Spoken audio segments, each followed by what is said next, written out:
Welcome back, paper crafters. This is Amanda. I'm an independent Stampin' Up! Demonstrator.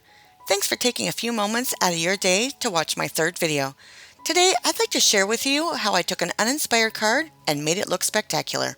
So, are you familiar with this stamp set, Life is Beautiful? It's in our mini catalog, and when I saw it, I knew I had to have it. It's perfect for any season, perfect for any reason, and just think of all the masculine cards we can make with it. When I got it out today to start playing with it, I knew I wanted to have this fabulous color combo with some strips.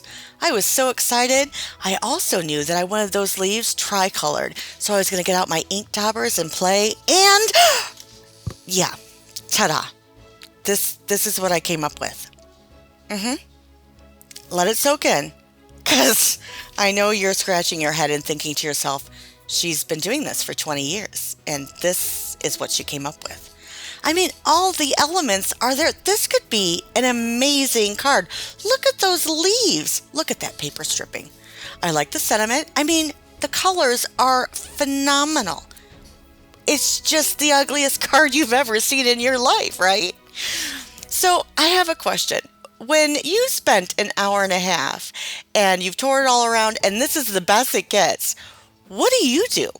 Comment below and let me know if this has happened to you, because I'm sure it has. Don't lie. And tell me what you did. I'd really like to know. I almost sent it out. I really did. I almost just sucked it up and sent it out because I spent an hour and a half. But then I remembered card sketches. I went on Pinterest and searched for card sketches that had large rectangle focal points, and there were a few. And look at this inspiring, amazing card.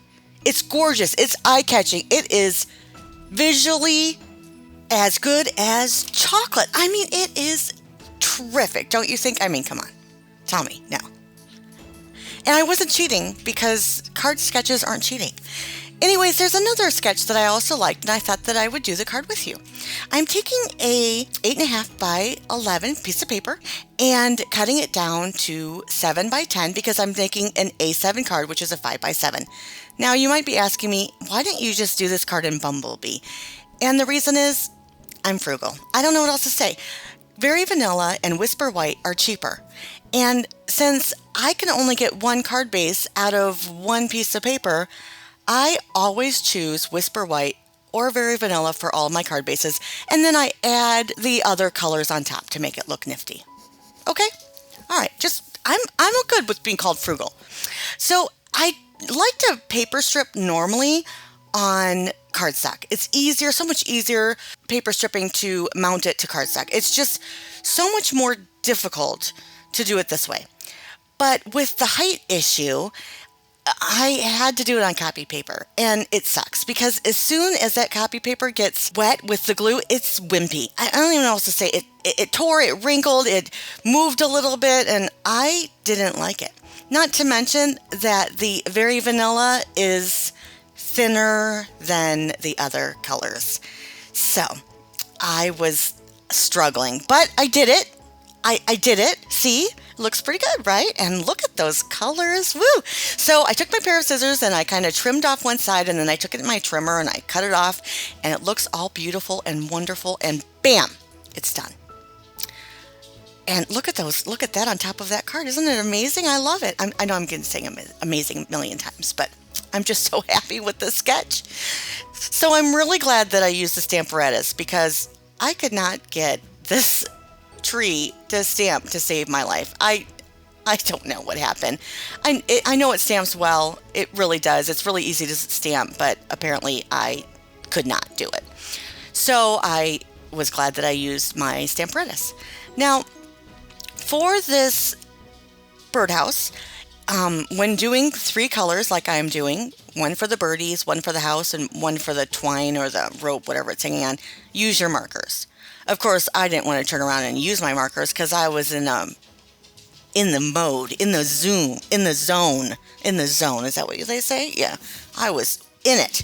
So I stamped and wiped and stamped and wiped, and it worked pretty good. So I have a early espresso twine and cherry cobbler birdies for for some red birdies and a mint macaroon birdhouse, which just adds all the colors there nicely. I know I didn't put cherry cobbler anywhere else, but I wanted those red birds. And I decided to do my leaves in 3 colors. Ignore the cherry cobbler because I'm going to open it and then I'm going to close it because I'm like, yeah, no, I just want to stick with the 3 colors. So bumblebee is my main color, and I'm going to stamp my entire stamp in the bumblebee. Then with my finger dauber, add a little pumpkin pie and then add a little Cajun craze. If you're not using your Cajun craze for fall colors, you're doing something wrong. Cajun craze is perfect for fall. I know. I live in Michigan. I won't say what I normally say about it. I moved here from Phoenix so that my husband and I could be closer with my family, and it's great. It's wonderful. The family needs to move back to Phoenix, but right now we're here. So I'm going to stamp the bottom of the leaves, but look, they now look like they're floating in outer space because it's a windy day. It's a windy day. That's right. All the leaves are moving up. I really need to ground them a little bit more. So I'm going to fuss and fiddle here and try to make them look a little bit more like they're in a little heap next to the ground, because that's not really what fall, leaves look like. I know if you live in one of these states that have leaves, you know that this is not really how it is, but it looks pretty on the card. And I also wanted to do some floating down because it rains leaves at my house. It might rain leaves at your house too. So notice at the bottom I do have a little bit of overstamping, but it looks great. It looks like a leaf was turned on its side. Yes. Now I have to tell you, I cut down this panel several times. I mean, several times. This is not the first time or the second time or the third time that I'm going to cut this sucker down. But I have to get it just right. And I want my tree not in the center, which I just cut it in the center right now. But I know it needs to be thinner. And I'm going to fuss and fiddle with it. So you're going to see this go down a lot smaller. And you'll see the size that I end up with on the screen. I put that up for you. I'm also using the new punch out of the mini catalog. And I'm going to find the name for you. Oh, I was going to find the name for you. Give me a second. I think it's called Pick a Punch. Pick a Punch? Oh, we'll have to see. It's in our mini catalog. Can you hear me flipping through it? I really am. I'm looking right now. The punch is called Banner's Pick a Punch. And I really like it. I have the bigger one as well, but that doesn't cut smaller banners very well, and you have to go in there and maneuver it in such a way. So I'm really glad they came out with this one. See? It's cut down even more now to 2 1/4 by 5. I think that it looks really good like that, and I like the little banners. And then I'm going to pick up the labels from the Hippo and Friends. I don't tell anyone, but I just got the Hippo and Friends just for these labels. I'm going to use my positive thoughts for the sentiment, hugs, prayers, and love, and you can use that for anything. Birthdays, get well, lots of different things that you can use that sentiment for. Very versatile. And again, that's in positive thoughts, so I'd pick up that if you don't already have it. And I don't know about you, but this is how I measure with my fingers. Oh, it needs to be this long. Yep, perfect.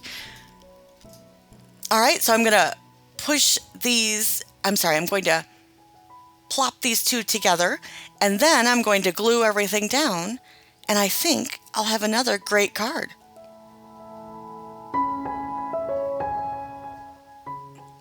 I am speeding this up at 500% because I am, I guess, a slow crafter. I'm also a very dirty crafter.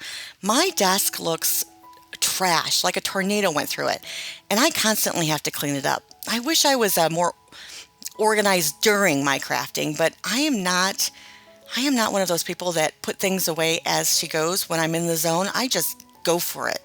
And by the time I'm done, I normally have like less than a foot square that I can craft in because everything else is so dirty. So what do you think? Now I do have to tuck a little dimensional, and I'm using my baby dimensionals here. I don't know why, but that's what I found on my desk. And I put a little baby dimensional underneath the banners because they were, too many cardstocks put together and it had a little bit of a height issue. Now I'm cutting out my little birdhouse and they really need to find a punch for this because this was annoying. You guys, do you agree? Yes? I hate fussy cutting, but I really like punches more than dies. All right, anyway, so I'm adding this, and that's the final touch. Ta-da! Look at how much better these look together, guys. Now, that's that one that I really did think about sending it out.